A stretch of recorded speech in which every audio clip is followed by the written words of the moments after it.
Dombivli MIDC निवासी भागातील सुदर्शन नगर येथे आज पहाटेच्या सुमारास एक भलं मोठं झाड महावितरणच्या उच्चदाब वीज वाहिनीवर कोसळल्याची घटना घडली आहे। पहाटेच्या वेळी घटना घडल्यामुळे सुदैवाने कोणतीही जीवितहानी किंवा मोठी दुर्घटना टळली आहे। मात्र झाड वीज वाहिनीवर पडल्याने परिसरातील वीज पुरवठा खंडित झालाय आणि त्यामुळे नागरिकांना मोठा त्रास सहन करावा लागतोय।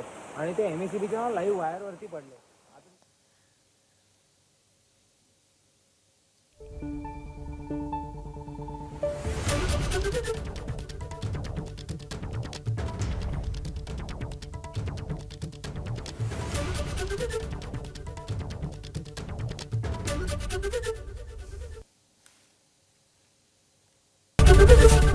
एबीपी माझा, उघडा डोळे बघा नीट।